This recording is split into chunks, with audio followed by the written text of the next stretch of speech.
सतत 17 वर्षों से मिल रहे आपके स्नेह एवं विश्वास के चलते पावर पॉइंट इलेक्ट्रॉनिक्स अब मोबाइल के साथ साथ लेकर आए हैं सभी ब्रांडेड कंपनियों के AC, refrigerator, washing machine, LED TV, water purifier, inverter, battery एवं सभी प्रकार के इलेक्ट्रॉनिक प्रोडक्ट्स सबसे कम दामों में, साथ ही 0% फाइनेंस सुविधा भी उपलब्ध है। So best brand best price पर चाहिए तो अवश्य पधारिए। हमारा पता power point electronics, doctor Ambedkar प्रतिमा के पास, किदवानी मार्केट के सामने, खंडवा।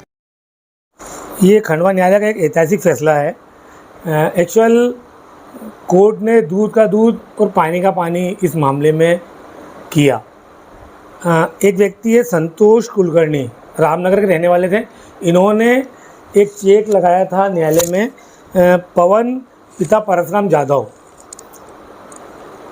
संतोष का कहना ये था कि पवन ने उससे 2.5 लाख रुपए नगद उधार लिए थे और उसके बदले उसने उसको चेक दिया।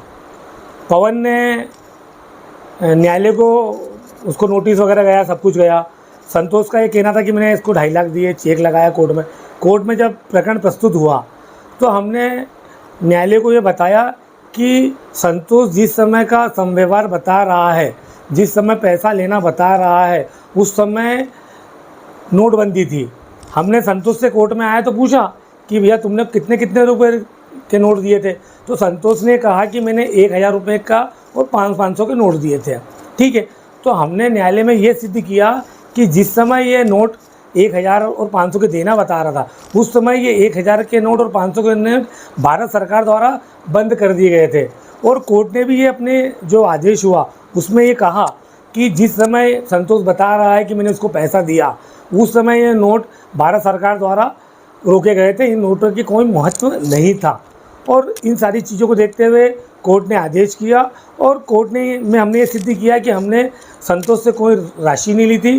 पवन के खिलाफ इसने झूठा मुकदमा लगाया। पवन और संतोष एक अच्छे दोस्त थे और उसका दोस्ती का उन्होंने दुरुपयोग किया।